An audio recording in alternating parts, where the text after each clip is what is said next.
Hello everyone, good evening to all of you. Once again, welcome back on my YouTube channel Learn with Concept by Archana Vishwakarma. Now it's me signing in. कैसे हैं आप सभी? Better होंगे और अपनी studies कर रहे होंगे. फाइनली अभी तो बहुत सारे कॉलेजेस इंस्टीट्यूट सभी कुछ खुल गए हैं, बीएड इंस्टीट्यूट भी खुल गए हैं और हमारी स्टडी को कंटिन्यू करा रहे हैं. सो आज हम काफ़ी दिनों बाद मिलेंगे इस वीडियो में, क्योंकि कुछ टाइम का इशू था, टाइम मैनेजमेंट नहीं हो पा रहा था, तो जिस वजह से मैं वीडियो नहीं डाल पा रही थी उसके लिए सॉरी. कोशिश करूँगी कि आगे से इसको कंटिन्यू कर सकूँ. जैसे आपको पता है कि मैं यहाँ बीएड कोर्स के रिगार्डिंग वीडियोस डाला हुआ है, जिसमें हम पढ़ते हैं कोर्स 2 कंटेम्प्रेरी इंडियन एजुकेशन. उसमें हमने बहुत सारे टॉपिक्स को कवर किया है, जस्ट लाइक यूनिट 2, यूनिट 3 है ना, यूनिट 4 भी किया हुआ है, यूनिट 1 भी किया हुआ है. तो यूनिट 2 से ही रिलेटेड कुछ टॉपिक्स हैं जो बच गए थे, लेकिन बहुत इंपॉर्टेंट हैं, जिनको मैं करा नहीं पाई थी due to the time, shortage of time.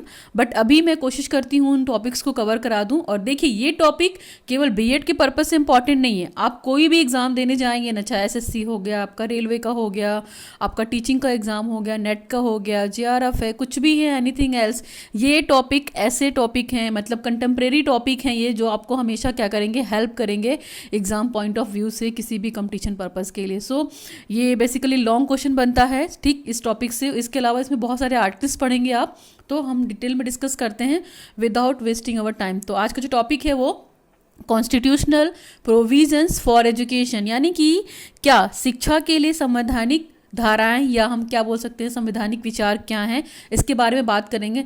Just like education related provisions in Indian constitution, यानी कि हमारे भारतीय संविधान में शिक्षा से संबंधित क्या क्या प्रावधान हैं या क्या क्या प्रोविज़न है जिनको हमको दिया गया है, और जिनकी मदद से हम क्या कर सकते हैं, शिक्षा के क्षेत्र में बहुत अच्छा काम कर सकते हैं. जो बैकवर्ड पीपुल है उनके लिए भी काफ़ी प्रोविज़न्स हैं, और हम समान नागरिकों के लिए भी बहुत सारे प्रोविज़न्स हैं. तो यहाँ पे हम इसी के बारे में डिटेल डिस्कस करेंगे. आपको उससे पहले बता दूँ, आपको अच्छे से पता है कि अगर हमारे देश की प्रोग्रेस करानी है, राष्ट्र की प्रोग्रेस करानी है, तो जाहिर सी बात है शिक्षा वहाँ पे एज अ टूल काम करेगा, शिक्षा एज अ वहाँ पे इंडिकेटर काम करेगा. अगर हमारे देश की शिक्षा बेटर होगी, बहुत ऊपर तक जाएगी, तो क्या होगा, जाहिर सी बात है कि हमारे राष्ट्र की प्रोग्रेस होगी, हमारे नेशन की प्रोग्रेस होगी. तो विदाउट एजुकेशन हम अपने नेशन की प्रोग्रेस की कल्पना भी नहीं कर सकते हैं. तो बेसिकली क्या एक हमारे कॉन्स्टिट्यूशन में हम बोल सकते हैं कि हमको एक बहुत बड़ा पावर दिया हुआ है कि हम शिक्षा के माध्यम से अपना डेवलपमेंट कराएं. जब हम अपना खुद का डेवलपमेंट कराएंगे तो जाहिर सी बात है कि शिक्षा के थ्रू हम अपने देश का भी विकास कर सकते हैं, अपने राष्ट्र का भी विकास कर सकते हैं. तो आपको पता है कि जो हमारा भारतीय संविधान है 26 जनवरी 1950 को लागू हुआ था, ठीक है. जब हम आज़ाद हुए थे, जस्ट लाइक 15 अगस्त 1947 को जब हम आज़ाद हुए थे, तो हमारा कॉन्स्टिट्यूशन क्या बना नहीं हुआ था. इसके बाद जब हमारा कॉन्स्टिट्यूशन 26 जनवरी 1950 को पूरे देश में लागू हुआ, तो बहुत सारे राइट्स के साथ, है ना, हमें बहुत सारे मूल अधिकार भी दिए गए. तो ठीक उसी तरीके से जैसे हमको मूल अधिकार दिया गया था, तो 6 मूल अधिकार थे, ठीक. अभी उन 6 मूल अधिकारों में से शिक्षा के अधिकार को भी हम लोगों का क्या मूल अधिकार बना दिया गया. आपको अच्छे से पता है कि भारतीय संविधान में शिक्षा को नागरिकों का मूल अधिकार माना गया है. आपको अच्छे से पता है आर्टिकल 21A जब क्या हुआ था, संशोधन हुआ था, ठीक है. तो उस समय क्या हुआ था, हमारी शिक्षा को भी हमारा मूल अधिकार बना दिया गया था. यानी कि हमारा ये जन्म सिद्ध अधिकार होगा कि हमको शिक्षा लेनी ही लेनी है. इसके लिए हमको हमारे पेरेंट्स नहीं रोक सकते, कोई भी नहीं रोक सकता, मतलब लेनी है तो लेनी है, दैट्स ऑल. तो जो भारतीय नागरिक हैं, शिक्षा से संबंधित जितने भी आपके मूल अधिकार हैं, उनका वो प्रॉपर वे में यूज़ कर सके, उनको वो प्रॉपर वे में यूटिलाइज कर सके, इसके लिए कॉन्स्टिट्यूशन ने बहुत सारी व्यवस्थाएं की हैं. तो हम यहाँ पे उन्हीं व्यवस्थाएं और उन्हीं आर्टिकल्स और उन्हीं प्रोविजंस को पढ़ेंगे जो हमारी शिक्षा के लिए क्या हैं, बहुत हेल्पफुल हैं, जिसको हम बोल सकते हैं कि शिक्षा की संवैधानिक धारणाएं क्या क्या हैं या धाराएं क्या क्या हैं. Now the following provisions have a great bearing on the functioning of educational system in India. यानी कि हम देखा जाए तो भारत के शिक्षा के इतिहास में एक ये बहुत बड़ा प्रोविज़न है जो शिक्षा से रिलेटेड हमको क्या बहुत सारे अधिकार देता है. तो उसके बारे में बात करेंगे. यहाँ पे देखिए, यहाँ पे लिखा हुआ सबसे पहला आर्टिकल जो लिखा हुआ है आर्टिकल 15(1), ठीक है, यानी कि धारा 15. धारा 15 आपको क्या कहता है, prohibits discrimination on grounds of religion, race, caste, sex and place of birth. यानी कि हम अगर भारत के नागरिक हैं, ठीक है, तो क्या होगा, हमें अपने जेंडर के बेसिस पे किसी भी तरीके की इंस्टीट्यूट में एडमिशन लेने में क्या होगा, डिस्क्रिमिनेटेड नहीं करेंगे, चाहे वो मेल हो चाहे वो फीमेल हो, ठीक है, चाहे हम किसी भी जाति के हों, किसी भी धर्म के हों, किसी भी जन्म स्थान से बिलोंग करते हों, इन सब के बेसिस पे हमको हमारे साथ किसी भी तरीके का पक्षपात या डिस्क्रिमिनेशन नहीं किया जाएगा। ये आपका आर्टिकल 15 का 1 कहता है, ठीक है, ये हमें स्पेशल प्रोविज़न मिला हुआ है।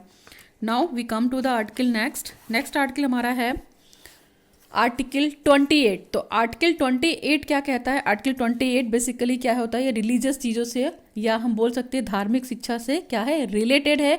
तो यहाँ पे देखिए क्या लिखा हुआ है, provide freedom as attendance at the religious instructions or religious worship in the educational institution. यानी कि अगर हम आर्टिकल 28 की बात करते हैं तो यदि जैसे कोई ट्रस्ट है, ठीक है, वो कंडक्ट हो रही है, इसके अलावा ऐसे कोई भी शिक्षण संस्थान है जहाँ पे धार्मिक निर्देश दिए जाते हैं या धार्मिक कार्यशालाएं होती हैं, तो उनमें प्रेजेंट होने के लिए उनको क्या फ्रीडम दे दी गई है। एक तरीके से कि जैसे कोई ट्रस्ट चलाई जा रही है, वो ट्रस्ट कंडक्ट हो रही है, तो ये जो प्रावधान बने हैं इनमें इस प्रावधान के अनुसार अगर हम बात करते हैं अकॉर्डिंग टू द आर्टिकल 28, तो धार्मिक शिक्षा प्रदान करने की बात अगर हम करते हैं तो राज्य द्वारा संचालित की जाने वाली ऐसी संस्थाएं जो धारा 8 या हम बोल सकते हैं आर्टिकल 28 के प्रावधानों से इनको क्या करा रखा गया, फ्री कर दिया गया है कि आप अपने रिलीजन को या जो भी है उनकी कंपलसरी से फ्रीडम से वो फ्री हैं। मतलब हम बोल सकते हैं कि जो प्रावधान 28 में है उसकी कंपलसरी से उनको फ्री करा गया, यानी कि प्रावधानों की अनिवार्यता से उनको मुक्त रखा गया अकॉर्डिंग टू द आर्टिकल 28। ये उनकी धार्मिक शिक्षा से रिलेटेड है। Now we come to the article 29। Article 29 आपको अच्छे से पता है कि किससे रिलेटेड है हमारा, no citizen shall denied admission into any educational institution maintain by the state or receiving aid out of the state fund or on the ground only of religion, sex, caste, language or any of them.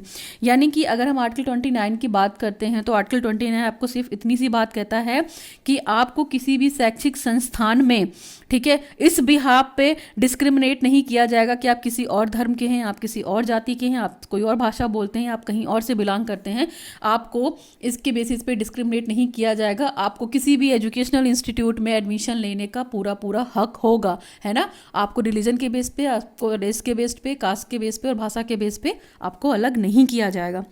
Now, it protects the right of minorities to provide their own education in their own language, certainly an important part of language maintenance। यानी कि अगर हम बात करते हैं कि जो ये माइनॉरिटीज़ होती हैं, तो माइनॉरिटीज़ को कुछ एड दिया जाता है, गवर्नमेंट कुछ एड देती है, तो उन माइनॉरिटीज़ संस्थान को ये अधिकार होगा कि वो पर्टिकुलर अपनी भाषा यूज़ कर सकती हैं और वो अपने तरीके से क्या कर सकती हैं, अपने इंस्टीट्यूट को चला सकती हैं, ठीक है, according to the article 29। Now we come to the article 30। तो आर्टिकल 30 जो है बेसिकली ये माइनॉरिटीज से रिलेटेड है, यानी कि क्या अल्पसंख्यक बोल सकते हैं जिनको हम, ठीक है। तो आर्टिकल 30 आपको क्या बोलता है, आर्टिकल 30 आपको सिर्फ इतनी बात बोलता है, माइनॉरिटीज से रिलेटेड है, आप इस चीज़ को ध्यान रख सकते हैं। यानी कि यहाँ पे अल्पसंख्यकों की शिक्षा की बात की गई है आर्टिकल 30 में। तो क्या यहाँ पे लिखा हुआ है, protection against discrimination in the receiving of government grants for education. यानी कि जो अल्पसंख्यक हैं इनको, ठीक है, जो भी ग्रांट दिया जाएगा तो उनकी जो राइट्स हैं उनको वो प्रोटेक्ट करेगी, कौन, गवर्नमेंट, ठीक है, शिक्षा से, ठीक, इस चीज़ को ध्यान रख सकते हैं। फिर यहाँ पे लिखा हुआ all minorities whether based on the religion or language shall have the rights to stabilise and administer educational institution of their. यानी कि जो माइनॉरिटीज़ हैं उनको अपनी शैक्षणिक संस्थान खोलने का अधिकार होगा।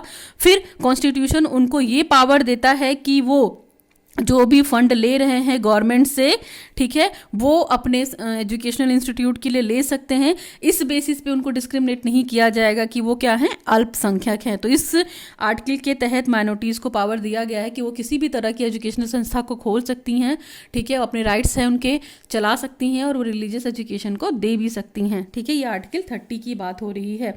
आर्टिकल 30 यही कहता है आपको कि जितने भी शिक्षण संस्थान हैं, अगर राज्य किसी तरीके का मान लीजिए इनके अगेंस्ट कोई भी डिस्क्रिमिनेशन नहीं करेगा, किस बेसिस पे डिस्क्रिमिनेशन नहीं करेगा, कि वो क्या है, माइनॉरिटीज़ हैं। Okay, now we come to the next article. Next article हमारा है आर्टिकल 45। तो देखिए इस आर्टिकल 45 से आप बहुत पहले से फेमिलियर है। पहले आर्टिकल में क्या था, पहले इस आर्टिकल में था कि 6 से 14 साल के जो बच्चे हैं हमारे, उनको फ्री एंड कंपलसरी एजुकेशन दी जाएगी। बट नाउ आर्टिकल 45 को अभी हम लोगों ने उठाकर कहाँ रख दिया है, आर्टिकल 21A में रख दिया है, जो कि क्या है, हमारा फंडामेंटल राइट्स में जुड़ गया है। जब ये 86वां 86th अमेंडमेंट हुआ था, ठीक है, 2002 में जब ये संशोधन हुआ था, तो इसको उठा के हम लोगों ने कहाँ पे रख दिया, आर्टिकल 21A। ठीक है, तो आप इसको ध्यान रख सकते हैं। अब आर्टिकल 45 को हम पढ़ लेते हैं कि आर्टिकल 45 में क्या है बेसिकली। तो आर्टिकल 45 में ये बोला गया है, according to this article the state shall endeavour to provide with a period of 10 years from the commencement of this constitution for free and compulsory education for all children until they complete the age of 14 years। यानी कि यहाँ पे क्या था, बालकों के लिए निःशुल्क और अनिवार्य शिक्षा का प्रबंध राज्य इस संविधान के आरंभ से 10 साल की जो अवधि है, ठीक है, 10 साल की अवधि तक के जितने भी बालक हैं जिनकी एज क्या होगी 14 वर्ष तक, जब तक वो कंप्लीट नहीं कर लेंगे तब तक उनको फ्री एंड कंपलसरी एजुकेशन देने का प्लान है। ठीक है, आप इसको ध्यान रख सकते हैं।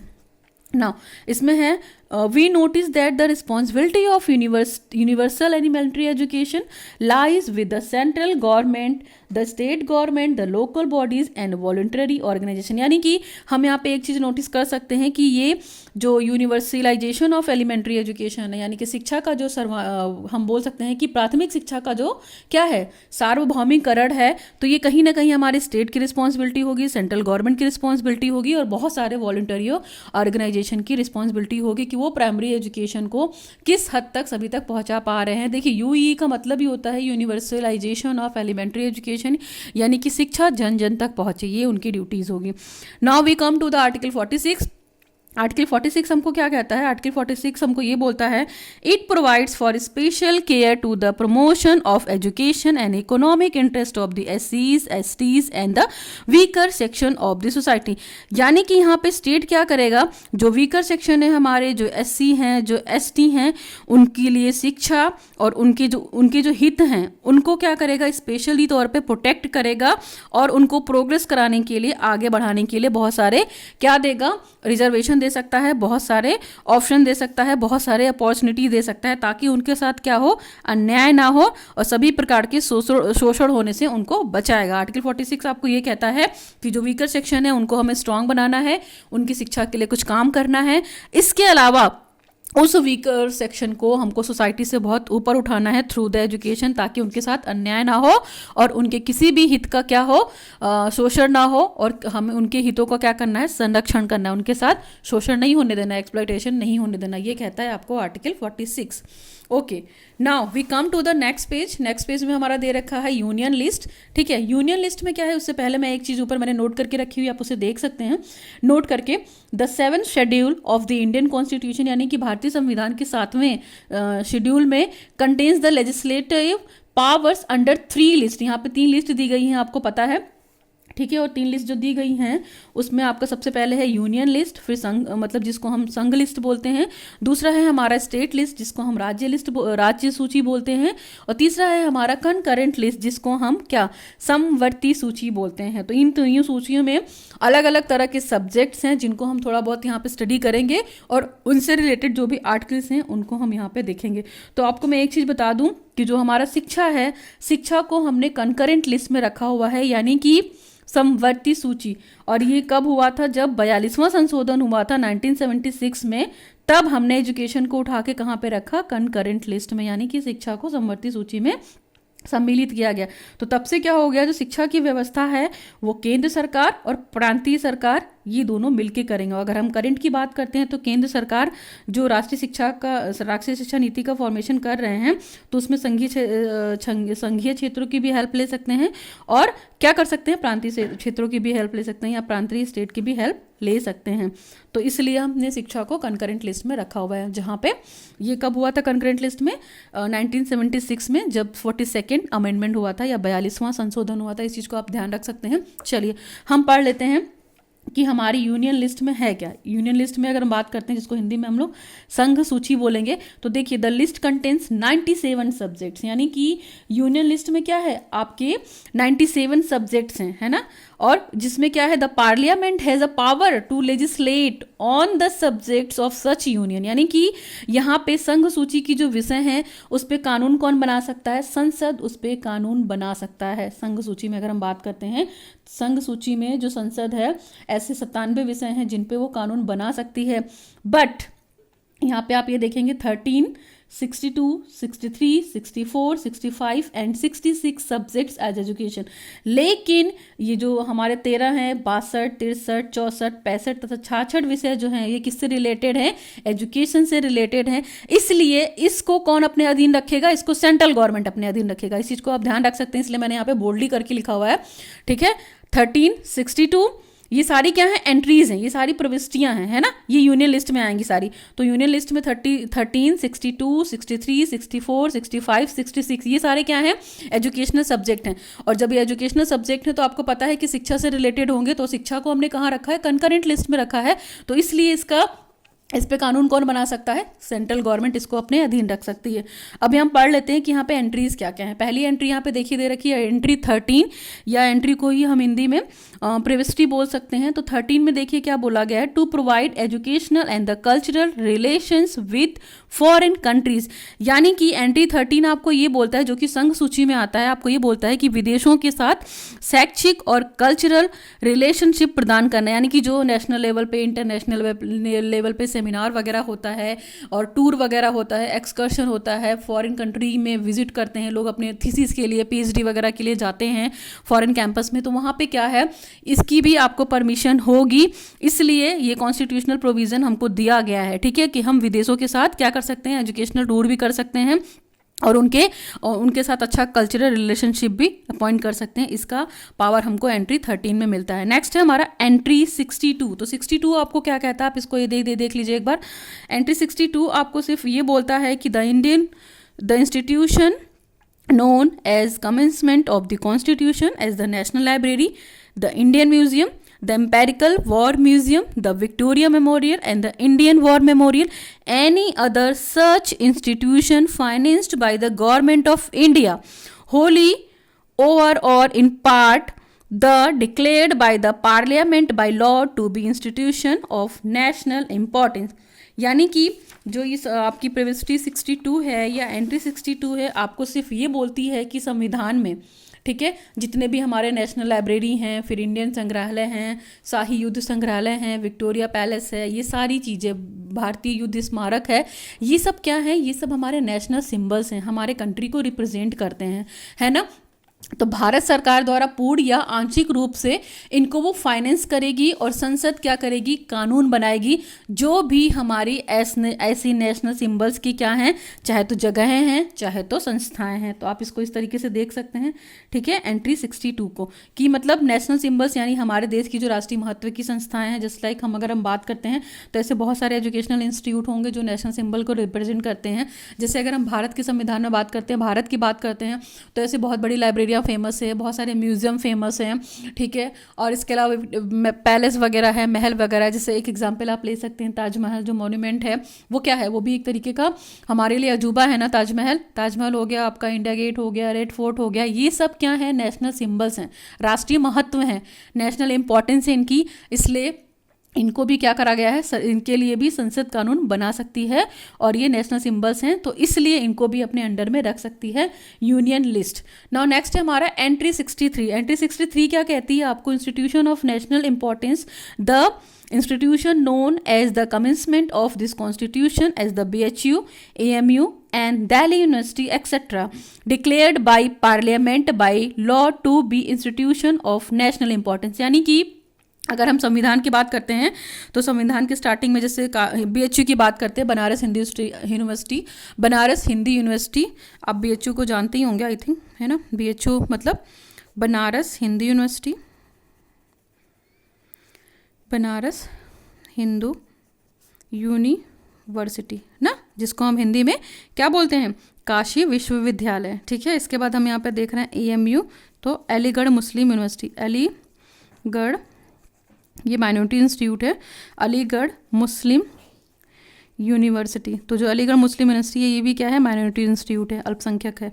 ठीक है, इसके बाद आपका डीयू भी क्या है, दिल्ली यूनिवर्सिटी यानी कि सेंट्रल यूनिवर्सिटी। तो ये सब क्या है, जितने भी ये विद्यालय हैं इन सब में संसद द्वारा जो कानून बनाया जाएगा ये सब भी क्या है, कहीं ना कहीं नेशनल क्या है, राष्ट्रीय महत्व के संस्थान है और इनमें हम एडमिशन लेने का हक रखते हैं। हम कहीं से भी बिलोंग करते हों तो हम डीयू में एडमिशन ले सकते हैं, बीएचयू में एडमिशन ले सकते हैं, अलीगढ़ में एडमिशन ले सकते हैं। बस जो भी प्रोसीजर होगा एडमिशन का उसको हमको फॉलो अप करना पड़ेगा। ठीक है, ऐसा नहीं है कि हम किसी और जाति के हैं, किसी और जेंडर के हैं, किसी और धर्म के हैं तो हमको इस बेसिस पे यहाँ पे एडमिशन लेने को नहीं दिया जाएगा। क्यों? क्योंकि ये सब सेंट्रल यूनिवर्सिटीज़ हैं और राष्ट्रीय प्रतीक हैं।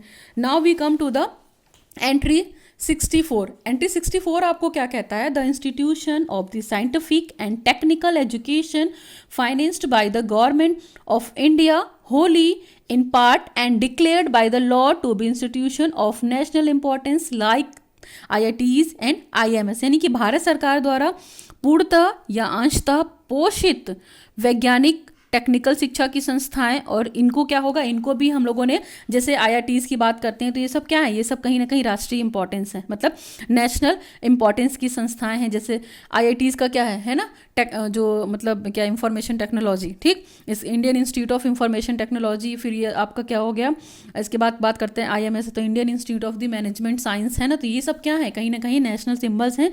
तो यहाँ पे भी हमको एडमिशन लेने का अधिकार है और इसको फाइनेंस कौन करेगा, गवर्नमेंट फाइनेंस कर सकती है इसको। ठीक है, और पार्लियामेंट इसके लिए लॉ बना सकती है। नाउ नेक्स्ट है हमारा भारत। अगर हम बात करते हैं एंट्री 64 की, तो बेसिकली ये टेक्निकल चीज़ों से, जितने भी टेक्निकल इंस्टीट्यूट है जहाँ पे हम ये जैसे BBA कर सकते हैं, BCA कर सकते हैं, ये सब क्या टेक्निकल इंस्टीट्यूट में आता है। BTech वगैरह टेक्निकल इंस्टीट्यूट में आ गया आपका। ठीक है, मैनेजमेंट वाले प्रोग्राम लाइक MBA MCA ये सब, और IITs में आपके BTech होल्डर हो गए हर भी तरह के, किसी भी तरह की स्ट्रीम में, तो हम यहाँ पे एडमिशन ले सकते हैं। Now we come to the entry 65 है ना।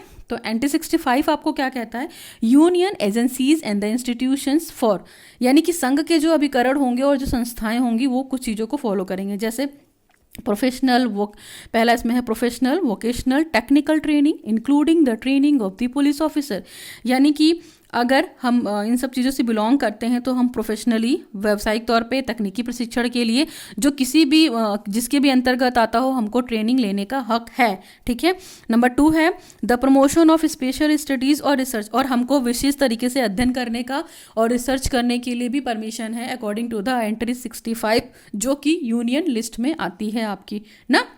अगर हम कोई रिसर्च करना चाहते हैं हायर एजुकेशन में या कहीं भी बाहर जाकर रिसर्च करना चाहते हैं तो हमको प्रमोट किया जाएगा। नेक्स्ट है आपका साइंटिफिक और technical assistance in the investigation of the detection of the crime, यानी कि आपने ये देखा होगा कि जब हम जो कोई अपराधी होता है तो उसको उसके क्लू को ढूंढने के लिए क्या हम टेक्निकल चीज़ों का यूज़ करते हैं ना। टेक्निकल असिस्टेंस जितना अच्छा होगा, साइंटिफिक अप्रोच एटीट्यूड जितना अच्छा होगा, हमारी इन्वेस्टिगेशन उतनी प्रॉपर तरीके से हो पाएगी, उसमें कोई कमी नहीं होगी। तो हम इन इंस्टीट्यूट की भी क्या कर सकते हैं, हेल्प ले सकते हैं अगर हम इससे रिलेटेड कोई भी स्टडी करना चाहते हैं या इन्वेस्टिगेशन करना चाहते हैं अकॉर्डिंग टू द एंट्री 65 है। यहाँ पे हम पुलिस ट्रेनिंग का भी, जो पुलिस अधिकारी वगैरह होते हैं उनका प्रशिक्षण भी हो सकता है। फिर रिसर्च करने के लिए आपको प्रमोट किया जाएगा और इसके अलावा स्टडी करने के लिए प्रमोट किया जाएगा। जैसे है ना, कोई क्राइम हो गया तो उसको ढूंढना है, उसके लिए टेक्निक यूज़ कर सकते हैं हम साइंटिफिक चीज़ों में। तो ये सारी चीज़ें भी हम कर सकते हैं। एजेंसीज़ का मतलब यहाँ पे आपके अभिकरण है। ठीक है, वो इंस्टीट्यूट भी हो सकते हैं। ठीक है, इसके अलावा कम्युनिटी भी हो सकती है ना, कम्युनिटी, मास मीडिया, ये सारी चीज़ें कहाँ आती हैं, इंस्टीट्यूट के एजेंसीज़ के अंतर्गत आती हैं। Now we come to the next entry हमारी है एंट्री 66। एंट्री 66 क्या कहती है आपको, coordination and the determination of standards in the institution of higher education or research and scientific and technical institute, यानी कि अगर हम हायर एजुकेशन में कोई रिसर्च करना चाहते हैं और टेक्निकल एजुकेशन में, तो ये सारी चीज़ें भी क्या है, इनकी भी फैसिलिटी हमको प्रोवाइड की जाएगी और हमको गवर्नमेंट क्या करेगी, कोऑर्डिनेशन स्थापित करने के लिए बोल सकती है।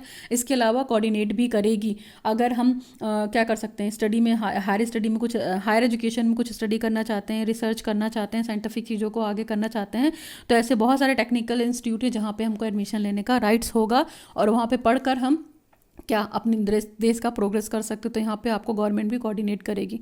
ठीक है, नेक्स्ट है आपका स्टेट लिस्ट। ये सारी चीज़ें तो हमारी कहाँ पे थी, यूनियन लिस्ट में। तो यूनियन लिस्ट में हमने क्या क्या पढ़ा एक बार देखते हैं। देखिए यूनियन लिस्ट में हमने एंट्रीज पढ़ी ना, और यूनियन लिस्ट में भी ये एक्सेप्शन केस था कि 13 आपका 62, 63, 64, 65, 66 ये सब कहाँ थी, एजुकेशन में। तो ये कंकरेंट लिस्ट में जाएगी, और इसका पावर कहाँ जाएगा, सेंट्रल गवर्नमेंट के पास। तो एंट्री अगर यूनियन लिस्ट में हम बात करते हैं तो हमने यहाँ पे एंट्री 13 पढ़ा, 62 पढ़ा, 63 पढ़ा, देन 64 पढ़ा, और लास्ट वाला 65 पढ़ा। ठीक, इसके अलावा एक और था 66 पढ़ा। अब हम आते हैं अपनी स्टेट लिस्ट। स्टेट लिस्ट बोले तो राज्य सूची।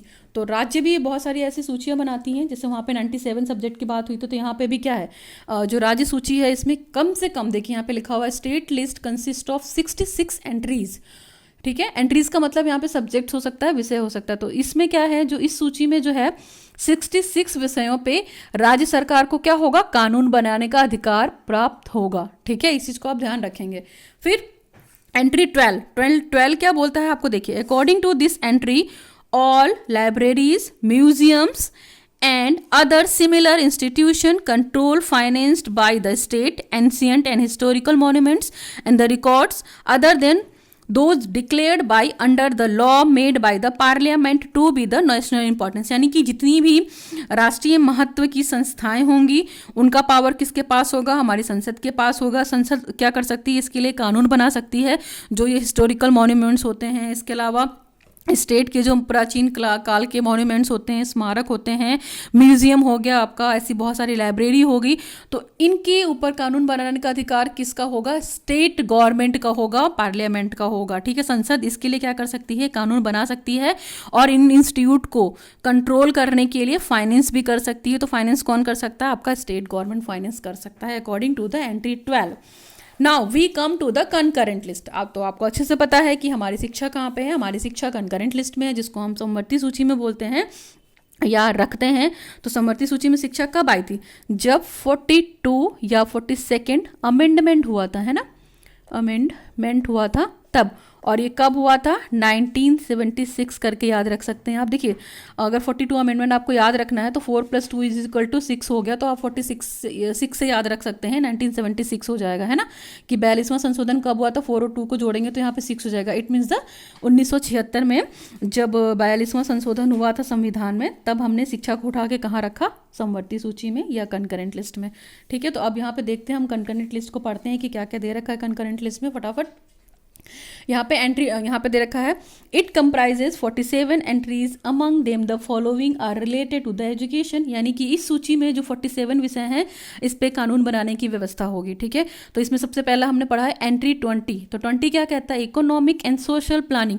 तो हमको किसी भी चीज़ के लिए, किसी भी क्षेत्र में, शिक्षा के क्षेत्र में आगे बढ़ने के लिए हमको अपनी इकोनॉमिकल प्लानिंग और सोशल प्लानिंग करनी पड़ेगी।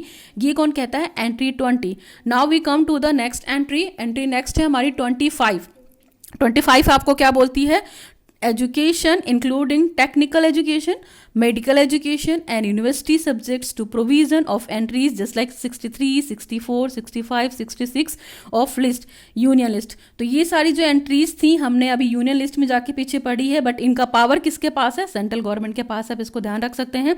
तो यहाँ पे क्या है, जो एंट्री 25 है आपको ये बोलती है कि शिक्षा हो गई आपकी, फिर आपकी तकनीकी शिक्षा हो गई, आप मेडिकल फील्ड में अच्छा कर सकते हैं। तो इन सब इंस्टीट्यूट में क्या है, इन सब की इंस्टीट्यूट का जो हम बोल सकते हैं कि पावर किसके पास होगा या कानून बनाने का अधिकार किसका पास होगा, समवर्ती सूची के अंतर्गत होगा, यानी कि केंद्र सरकार के अंतर्गत होगा। जितना भी होगा संघ सूची वगैरह, इनकी प्रविष्टियां किसके अधीन होगी, ये सारे प्रविष्टि के अधीन होगी, जो कि हम अभी यूनियन लिस्ट में पढ़कर आए थे, संघ सूची में पढ़कर आए थे। Now we come to the entry 34। तो एंट्री 34 क्या कहती है, newspaper, books and the printing press. जैसे अगर हम बात करते हैं समवर्ती सूची में, तो यहाँ पे सेंट्रल गवर्नमेंट हेल्प कर सकती है, और यहाँ पे जो कानून बनाएगी वो सेंट्रल गवर्नमेंट बना सकती है। जस्ट लाइक न्यूज़पेपर्स के लिए, बुक्स के लिए और प्रिंटिंग प्रेस के लिए यहाँ पे इनका भी पावर किनके पास रहेगा, आपका सेंट्रल गवर्नमेंट के पास रहेगा। नाउ अब हम बात करते हैं, जब हमने बात की है कंकरेंट लिस्ट की, तो अब कंकरेंट लिस्ट में क्या है, समवर्ती सूची में बहुत सारे विषय रखे गए हैं जिनके तहत हम स्टडी करेंगे ना। जैसे बात की थी 47 सब्जेक्ट्स पे कानून बना सकती है संसद। ठीक, तो हम इसके बारे में पढ़ते हैं। सबसे पहला दे रखा है साइंटिफिक रिसर्च या वैज्ञानिक अनुसंधान। नंबर 2 पे दे रखा है technical and the vocational education, यानी कि व्यावसायिक एंड प्राविधिक शिक्षा की बात कर सकते हैं हम कंकरेंट लिस्ट के तहत। ठीक है, नंबर 3 दे रखा है क्राफ्ट एजुकेशन या शिल्पिक शिक्षा जिसको हम बोलते हैं, जिसको गांधी जी ने दिया था। आपको पता है कि वो क्राफ्ट एजुकेशन के फेवर में थे, जिसको हम बेसिक शिक्षा या बेसिक एजुकेशन के नाम से भी जानते हैं। ठीक है, नेक्स्ट वन है 4 वाला, promoting and upgrading of Hindi language. Hindi भाषा को क्या करना, हमें बहुत ऊपर तक लेके जाना है और उसका प्रचार प्रसार करना है। नंबर 5 क्या है, maintaining national culture including the national art. यहाँ पे क्या करना है, राष्ट्रीय कला सहित राष्ट्रीय संस्कृति को बनाए रखना, इसके बारे में बात करेंगे हम। फिर नंबर 6 में प्रिजर्वेशन ऑफ द संस्कृति लिटरेचर, जो संस्कृत का इतिहास, संस्कृत का जो साहित्य है उसको भी हमें क्या करना है, उसका संरक्षण करना है। इसलिए क्योंकि देखिए संस्कृत भी क्या है, कहीं ना कहीं हमारी एक लिपि है। ठीक है, आप जानते हो कि हिंदी हमारी क्या है, हिंदी की जो लिपि है, हम हिंदी को जिस लैंग्वेज में हम लिखते हैं तो हिंदी की स्क्रिप्ट क्या है, हमारी देवनागरी लिपि है। तो संस्कृत भी ठीक उसी तरीके से हमारी भाषा का स्वरूप है जिसको हम खोते चले जा रहे हैं। संस्कृत कहीं ना कहीं जननी है हिंदी भाषा की। ठीक, तो संस्कृत लोग नहीं पढ़ना चाहते हैं, क्यों? क्योंकि इसकी बहुत अच्छे से टीचर अवेलेबल नहीं है, बहुत सारी चीज़ें हैं। तो इसको क्या करना है, इसको बचाना है हमें, इसको ख़त्म नहीं होने देना। संस्कृत की इंपॉर्टेंस है, श्लोक पढ़ने के लिए इंपॉर्टेंस है, पंडित बनने के लिए, और अपनी लैंग्वेज है ये। ठीक है, नेक्स्ट है हमारा एजुकेशन फॉर डिसेबल्ड, विकलांगों की शिक्षा की बात करेंगे हम कंकरेंट लिस्ट में। इसके अलावा हम बात कर सकते हैं नेक्स्ट में protect only the minorities of the cultural community, यानी जो अल्पसंख्यक हैं उनके सांस्कृतिक हितों की रक्षा करेंगे। जो माइनॉरिटीज़ पीपुल हैं उनको उनका कल्चर फॉलो करने देंगे, उनको कल्चर को ख़त्म करने नहीं देंगे। नेक्स्ट है आपका number 9, protection of interest of schedule and the primitive caste, यानी कि जो अनुसूचित जाति हैं और जो आदिम जनजाति हैं इनके हितों की भी हमको रक्षा करनी है, यानी इनको भी अपॉर्चुनिटी देनी है, इनको भी अवसर देने हैं शिक्षा के। नंबर नेक्स्ट है कोऑपरेशन फॉर एजुकेशनल रिसर्च, हमको एजुकेशनल रिसर्च के लिए या शैक्षिक अनुसंधान के लिए क्या करना है, कोऑपरेशन करना है, सहयोग देना है। नेक्स्ट है हमारा कंटिन्यूअस वोकेशनल एजुकेशन, सतत व्यावसायिक शिक्षा की बात कर सकते हैं, जिसके तहत हम वोकेशनल एजुकेशन के तहत हम क्या कर सकते हैं, अपनी व्यावसायिक स्किल को या टेक्निकल स्किल को या वोकेशनल स्किल को डेवलपमेंट कर सकते हैं थ्रू द ट्रेनिंग, जो कि हमारे आगे जाकर अर्निंग में हेल्प करेगा। नेक्स्ट हमारा है नेशनल यूनिटी, या जिसको हम राष्ट्रीय एकता बोलते हैं। नेक्स्ट वन है scholarship for the progressive student, प्रगतिशील छात्रों हेतु छात्रवृत्ति। जो बहुत अच्छे स्टूडेंट है, ब्रिलियंट स्टूडेंट है, उनको हमको और आगे लेकर जाना है थ्रू द स्कॉलरशिप, उनको हमें स्कॉलरशिप प्रोवाइड कराना है, ताकि अगर वो गरीब हैं, किसी रीजन की वजह से, फाइनेंस की वजह से पढ़ नहीं पा रहे, तो उनको हमको स्कॉलरशिप भी देनी है। नेक्स्ट हमारा है establishment of agencies and the central institute, यानी कि हमें क्या करना है, केंद्रीय संस्थानों को बनाना है और ऐसी बहुत सारी एजेंसीज खोलनी है जिसके थ्रू क्या हो, सेंट्रल इंस्टीट्यूट का मतलब है कि सेंट्रल लेवल पे लागू हो, उसका जो कानून बनाएगी वो सेंट्रल गवर्नमेंट बनाएगी, और इसके तहत ऐसे बहुत सारे school, institute, technical institute, educational institute, non technical institute, बहुत सारे इंस्टीट्यूट को खोला जा सकता है जिसके थ्रू हम एजुकेशन को फैला सकते हैं। नेक्स्ट हमारा economical and the social planning, हमको अपनी आर्थिक और सामाजिक प्लानिंग करनी पड़ेगी। ये बात आपकी एंट्री 20 कहती है, आप पीछे पढ़कर आए हैं अभी।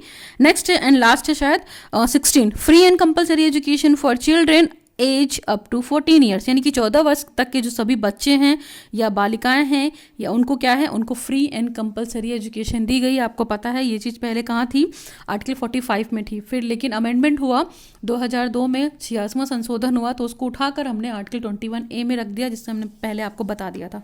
ठीक है, now we come to the article 239। 239 क्या कहता है, if any other arrangements has been made by the parliament or by law, the president shall be governed on each union territory to the extent it considers appropriate, will be run by a branch from whom the appointments। Article 239 हमको क्या बोलता है कि यदि संसद द्वारा, ठीक है, आर्टिकल 239 की अगर हम बात करते हैं तो यदि संसद द्वारा या कानून द्वारा कोई भी जो प्रबंध किया गया हो, लेकिन प्रत्येक संघ क्षेत्र पर राष्ट्रपति का शासन हो तथा वो उस सीमा तक हो जहां तक उसको वो प्रॉपर समझ सके, ठीक है, एक शासक द्वारा उसे वो क्या करेगा, नियुक्त करेगा या चलाएगा।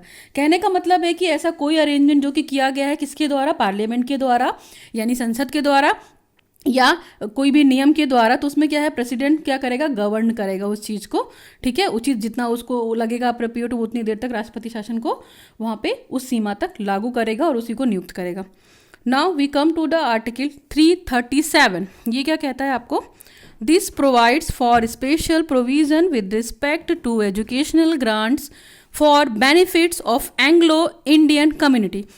यानी कि ये क्या कहता है आपको, यह एंग्लो इंडियन समुदाय के लाभों के लिए शैक्षिक अनुसंधान के संबंध में विशेष प्रावधान प्रदान करता है। यानी कि ये एक स्पेशल प्रोविज़न देगा किसके रेफरेंस में, जो भी अगर शिक्षा का ग्रांट या एड दिया जाएगा तो उसके बेनिफिट से क्या करेगा, एंग्लो इंडियन कम्युनिटी के जो राइट्स होंगे उसको वो सेफ रखेगा। इसको आप ध्यान रख सकते हैं कि इस संबंध में जो भी अनुदान दिया जाएगा, शैक्षिक अनुदान या एजुकेशनल ग्रांट, उसके संबंध में उसको वो सेफ रखेगा। Now we come to the 343। 343 हमको क्या कहता है, देखिए ये 343 हो गया आपका, 344 हो गया, 345 हो गया, 346 हो गया। ये कहीं ना कहीं हमारे ऑफिशियल लैंग्वेजेस की बात करते हैं। यहाँ पे हिंदी की बात की जाएगी बेसिकली, देखा जाएगा तो ठीक है। चलिए 343 की बात करते हैं फटाक से। The official language of the union shall be Hindi in Devanagari script. यानी कि देवनागरी लिपि में जो हिंदी होगी वो संघ की क्या होगी, राजभाषा होगी, नेशनल लैंग्वेज होगी हिंदी। किसकी, संघ की जो राजभाषा होगी वो क्या होगी, वो हिंदी होगी। स्क्रिप्ट क्या होगी उसकी, देवनागरी लिपि, according to the article 343। Official language हम इसको यूज कर सकते हैं। Okay, now we come to the 345। 345 क्या कहते हैं, official language or language of a state empowers legislature of a state to be adopt any one or more language in use of a state as a official language. यानी कि यहाँ पे राज्य की या स्टेट की राजभाषा या नेशनल लैंग्वेज की बात की गई है, राजभाषा। यानी कि जब तक राज्य का विधानमंडल या कानून, ठीक है, जब तक प्रबंध ना करे या उपबंध ना करे, तब तक राज्य के अंदर उन शासकीय प्रयोजनों के लिए अंग्रेजी भाषा का प्रयोग किया जाता रहेगा जिनके लिए उनका संविधान के प्रारंभ से ठीक पहले ही, यानी कि पहले ही यूज़ किया जा रहा है। मतलब सिंपल सी बात इसने बोली है 345 ने कि जो ऑफिशियल लैंग्वेज है उसमें हम हिंदी भी यूज़ कर सकते हैं, इंग्लिश तो पहले से यूज़ होती चली आ रही है। तो आपने ये देखा होगा ऑफिस वगैरह में जब भी कोई नोटिस वगैरह निकलती है, एजुकेशनल इंस्टीट्यूट में नोटिस वगैरह निकलती है, तो इंग्लिश के साथ साथ आपको हिंदी भी वहाँ पे नोटिस में लिखा हुआ मिलता है। तो हम यहाँ पे हिंदी और इंग्लिश दोनों को एज ऑफिशियल लैंग्वेज यूज़ कर सकते हैं। इंग्लिश तो बहुत पहले से यूज़ होती आ रही है ऑफिशियल लैंग्वेज के तौर पर, ठीक है, लेकिन अब हमारी हिंदी भी राजभाषा के तहत ऑफिशियल लैंग्वेज यूज़ की जाती है। नोटिस अगर इंग्लिश में निकाला गया है तो हिंदी में भी निकाला जाता है। नाउ नेक्स्ट क्या है, आर्टिकल 346। 346 हमको ये कहता है stipulates that the official language of the union will be official language for communication between one state and the another state and the between a state and state union। यानी कि 346 आपको ये बोलता है कि जो हमारी संघ की आधिकारिक भाषा है वो कहीं ना कहीं एक लिंक लैंग्वेज का काम करेगी ना। लिंक लैंग्वेज का मतलब कि संपर्क स्थापित करने के लिए जिस भाषा का हम प्रयोग करते हैं वो लिंक लैंग्वेज हुआ। यानी कि कम्युनिकेशन, तो कम्युनिकेशन किसके थ्रू करते हैं, हम भाषा के थ्रू करते हैं। तो हमारी भाषा बेसिकली क्या हुई, हिंदी। तो हिंदी भाषा को कहीं ना कहीं हम क्या as a official language use कर रहे हैं, किसके लिए, एक स्टेट से दूसरे स्टेट के लिए और एक स्टेट से दूसरे संघ के लिए। या हम बोल सकते हैं जैसे कि एक राज्य से दूसरे राज्य के लिए, राज्य के बीच में लिंक लैंग्वेज का काम करिए, इसके अलावा एक राज्य और एक संघ के बीच में संचार के लिए यूज करिए। तो ये लिंक लैंग्वेज की बात करता है 346, ठीक है। Now we come to the article 347। 347 क्या कहता है, मैंने अभी इससे पहले आपको बता दिया था कि 345, 346, 347 आपको कहीं ना कहीं प्रादेशिक भाषा के नियम के बारे में बात करता है, ठीक है। यहाँ पे प्रादेशिक भाषाओं के जो नियम है इसके बारे में बात की गई है, इसके बारे में विचार रखा गया है। Now we come to the article 347। तो आर्टिकल 347 आपको कहता क्या है, basically stipulates that demand the president may direct the use of language if demanded by sizable number of people। यानी कि आर्टिकल 347 आपका ये डिमांड करता है कि राष्ट्रपति भाषा का उपयोग करने का निर्देश दे सकता है। यानी कि यहाँ पे लैंग्वेज यूज करने का पावर जो होगा वो किसके पास होगा, आपके राष्ट्रपति के पास होगा। लेकिन राष्ट्रपति यहाँ पे ये अलाउ कर सकता है कि जो भाषा बोली जा रही है उसकी संख्या लोगों में ज़्यादा हो, यानी कि उस लैंग्वेज का यूज करने वाले लोग ज़्यादा होंगे तो राष्ट्रपति क्या करेगा, उसको निर्देश दे सकता है कि हम इस भाषा का क्या कर सकते हैं, यूज कर सकते हैं। जैसे नॉन हिंदी स्टेट में क्या होगा, नॉन हिंदी स्टेट में हिंदी नहीं बोली जाएगी, इंग्लिश तो बोली जाएगी, बट वहाँ पे हिंदी बोलने के लिए राष्ट्रपति क्या कर सकता है, निर्देश दे सकता है, जब उनकी मेजॉरिटी ज़्यादा होगी या हिंदी बोलने वालों की संख्या ज़्यादा होगी। Now we come to the article 350A। 350A क्या कहता है आपको, this articles relates to the facilitate for instruction in mother tongue at primary stage, यानी कि मदर टंग का मतलब यहाँ पे हमारी मातृभाषा की बात की गई है। जो प्राथमिक शिक्षा की फैसिलिटी है उसको हम जो भी देंगे वो अपनी मदर टंग के फॉर्म में देंगे। ये किसकी ड्यूटी है, आपकी स्टेट गवर्नमेंट की भी ड्यूटी है और स्थानीय प्रशासन की भी ड्यूटी है। ठीक है, स्थानीय प्रशासन क्या करेगा, जब भी एजुकेशन से रिलेटेड कोई भी नियम या कोई भी पॉलिसी बनाएगी तो जो प्राथमिक शिक्षा है यानी कि जो प्राइमरी एजुकेशन है उसका जो इंस्ट्रक्शन दिया जाएगा वो उनके मदर टंग में दिया जाएगा, ना कि किसी और भाषा में। क्यों, क्योंकि बच्चे जो होते हैं अपनी मदर टंग की लैंग्वेज में ज़्यादा कंफर्टेबल होते हैं, उनको वो चीज़ें ज़्यादा बेटर वे से समझ आ सकती हैं।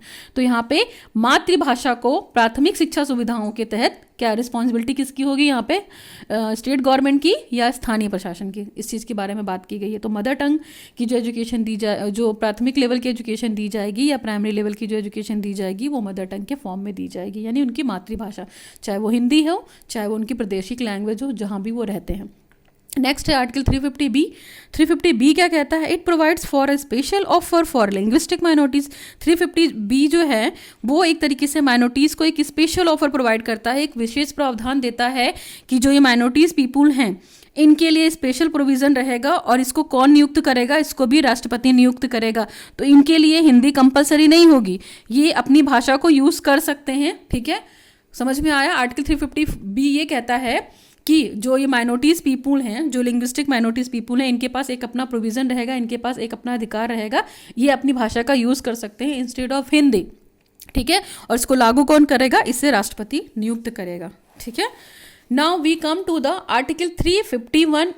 ठीक है, 351 क्या कहता है आपको, 351 बोलता है this articles relates to the development and promotion of Hindi language. सीधी सी बात करता है ये कि हमको हिंदी भाषा का प्रचार प्रसार करना है और उसकी वृद्धि करनी है। हमको ये कोशिश करनी है कि हिंदी हमारी जो राजभाषा है, जो हमारी मातृभाषा है, जो हमारी मदर टंग है, उसको सबको बोलने के लिए प्रमोट करना है। और हिंदी मातृभाषा सभी को आनी चाहिए और उसका हमको प्रचार करना है, उसका हमको प्रसार करना है। उसका हम विकास किस तरीके से कर सकते हैं, कवि सम्मेलन करके कर सकते हैं, हिंदी में डिबेट कॉम्पिटिशन करा के कर सकते हैं, हिंदी का मैक्सिमम यूज़ करके कर सकते हैं।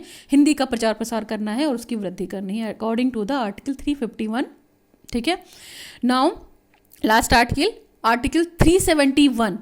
371 क्या कहता है, university by parliament by law and any other institution declare to be the national importance, यानी कि संसद के द्वारा, किसी नियम के द्वारा और किसी अदर जो इंस्टीट्यूशन है उनके द्वारा जितनी भी नेशनल इंपॉर्टेंस की चीज़ें हैं, विश्वविद्यालय वगैरह, इनको क्या करेगी, इनको अपना कल्चर प्रोटेक्ट करने का राइट्स देती है, एक विशेष दर्जा देती है कि ये अपनी संस्कृति का क्या करेंगे, संरक्षण करेंगे।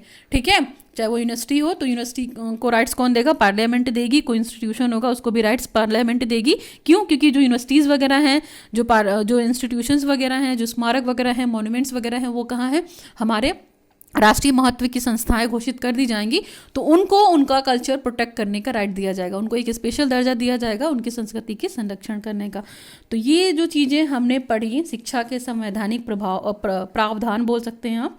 ठीक है, तो यहाँ पे बहुत सारी चीज़ें पढ़ी है ना हमने, बहुत सारे आर्टिकल्स को देखा हमने। यहाँ पे ये भी देखा कि नेशनल इंपॉर्टेंस है भाषाओं की। ठीक है, जैसे आर्टिकल 344 की अगर हम बात करते हैं, थोड़ा सा अगर और आपके नॉलेज में डाल दूँ मैं, तो आर्टिकल जो 344 है आपको यहाँ पे 15 लैंग्वेज या 15 भाषा का के बारे में बताएगा, जो जैसे कि इसमें असमिया हो गया, आपका बंगाली हो गया, गुजराती हो गया, कन्नड़ हो गया, कश्मीरी, मलयालम, मराठी, उड़िया, पंजाबी, संस्कृत, तमिल, तेलुगु, उर्दू, है ना। ये सब जो 15 लैंग्वेज है इनको क्या किया गया, इनको कॉन्स्टिट्यूशन में जोड़ा गया संशोधन के द्वारा। और अगर हम बात करते हैं तो अभी करंट में कितनी लैंग्वेज हो गई हैं, कम से कम 22 भाषा हो गई है ना।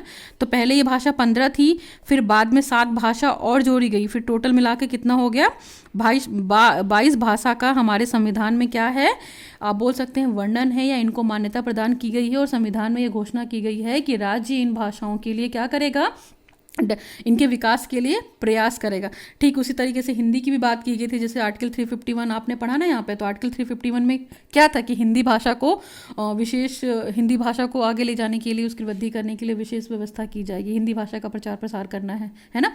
जैसे जो हमारी भाषा है उसकी शैली क्या है, उसको कैसे हम बोलते हैं, उसको कैसे यूटिलाइज़ करते हैं, ये सारी चीज़ों की बात की है किसने। ठीक है, तो आप इन चीज़ों को याद रख सकते हैं। इसके अलावा यहाँ पे टेक्निकल इंस्टीट्यूट, ये सारी चीज़ें डिस्कस की हुई हैं। ओवरऑल ये टॉपिक ना मेरे हिसाब से कंप्लीट होता है और एक बड़ा टॉपिक है। ठीक है, इस टॉपिक को मैं एक बार फटाफट रिकॉल करा देती हूँ। फिर भी इन केस अगर इस वीडियो को देखने के बाद भी अगर कुछ डाउट्स होता है तो you can ask me in my comment section. So please इस वीडियो को ज़रूर देखें। आपको ये वीडियो एक पर्पज़ से नहीं, मल्टीपर्पज़ से आपको हेल्प करेगा। मल्टीटास्किंग वीडियो हुआ ये एक तरीके से। टॉपिक क्या था आपका, हम फटाफट रिकॉल कराते हैं। Constitutional provision for the education, या इसी को हम ऐसे भी बोल सकते हैं कि education related provisions in Indian constitution, यानी कि भारतीय संविधान में शिक्षा संबंधी क्या क्या प्रावधान थे। तो हमने यहाँ आर्टिकल 15 की बात की, फिर हमने यहाँ पे बात की आर्टिकल 28 की बात की। ठीक है, फिर आर्टिकल 29 की बात की, फिर हमने यहाँ पे आगे नेक्स्ट कंटिन्यू करेंगे तो आर्टिकल 30 की बात की, हमने डिटेल बात की, माइनॉरिटी से रिलेटेड था। फिर हमने बात की आर्टिकल 45 की, पहले कैसा था आर्टिकल 45 और अभी कैसा था इसके बारे में हमने बात की। फिर हमने आर्टिकल 46 के बारे में बात की डिटेल में। ठीक, फिर हमने यहाँ पे लिस्ट भी डिस्कस की है, तो हमने यहाँ पे यूनियन लिस्ट डिस्कस की। यूनियन लिस्ट में भी हमने एंट्रीज पढ़ी कौन कौन सी जो कि एजुकेशन के अंतर्गत आती हैं, मतलब यानी कि कंकरेंट लिस्ट के अंतर्गत। एंट्री 13 पढ़ा, एंट्री 62 पढ़ा, फिर हमने एंट्री 63 पढ़ा, एंट्री 64 पढ़ा, एंट्री 65 पढ़ा। ठीक है, फिर हमने एंट्री 66 भी पढ़ा। यहाँ पे हमने यूनियन लिस्ट भी कंप्लीट की। फिर now we come to the state list, राज्य सूची की बात की हमने। यहाँ पे एंट्री 12 पढ़ा। ठीक है, और बताया यहाँ पे कि 66 एंट्रीज हैं, 66 विषय हैं जिसके तहत क्या हो सकता है, राज्य सरकार कानून बना सकती है। फिर मोस्ट इंपॉर्टेंट पढ़ा हमने कंकरेंट लिस्ट यानी कि समवर्ती सूची, जहाँ पे क्या शिक्षा को रखा गया है। ठीक है, वो कब रखा गया था, 42nd अमेंडमेंट 1976। इसको आप इस डेट को आप याद रखेंगे। 42वां संशोधन हुआ था 1976 में। ठीक है, तो यहाँ पे 47 विषय थे। यहाँ पे हमने एंट्री 20 पढ़ा, एंट्री 25 पढ़ा, फिर 34 भी पढ़ा। ठीक है, फिर इसके अलावा हमने ये भी देखा कि जो हमारा कंकरेंट लिस्ट है उसमें कौन कौन से सब्जेक्ट्स इंक्लूड है। ठीक है, तो यहाँ पे कुछ चीज़ों की हमने डिस्कस ली, हमने चीज़ों को पढ़ा। यहाँ पे 8 पॉइंट्स, फिर यहाँ पे 16 पॉइंट्स, तो इनको आप देख लीजिएगा, ये आपको हेल्प करेंगे इन चीज़ों के बारे में। कंकरेंट लिस्ट हमारी वर्क कर रही है आगे। ठीक, फिर हमने पढ़ा आर्टिकल 239। ठीक है, आर्टिकल 239 पढ़ा, फिर आर्टिकल 337 पढ़ा। ठीक, इसके अलावा आर्टिकल हमने 343 पढ़ा। फिर नाउ नेक्स्ट आर्टिकल पढ़ा हमने 345 पढ़ा, फिर आर्टिकल 346 पढ़ा। फिर यहाँ भी हमारा टॉपिक कंप्लीट नहीं होता है, इसके अलावा हमने और भी आर्टिकल्स पढ़े। यहाँ पे हमने 347 पढ़ा, 350A पढ़ा, फिर 350B पढ़ा। ठीक है, इन सबको डिटेल किया हमने। फिर इसके अलावा लास्ट में हमने पढ़ा आर्टिकल 351 एंड 371। तो यहाँ पे हमारा ये बड़ा सा एक टॉपिक कंप्लीट होता है। ठीक है, वीडियो थोड़ा भी आपके लिए हेल्पफुल रहा हो, आपके लिए बेनिफिटेड रहा हो, तो प्लीज़ इसको आगे तक फॉरवर्ड कीजिए, लोगों तक शेयर कीजिए, ताकि मेरे को थोड़ा सा मोटिवेशन मिले और मेरे चैनल को भी थोड़ा सा प्रमोशन मिले। सो कोई भी डाउट हो तो you can ask me in my comment section. So thanks for watching the video. Now signing off learn with concept bye Archana Vishwakarma. Thank you so much.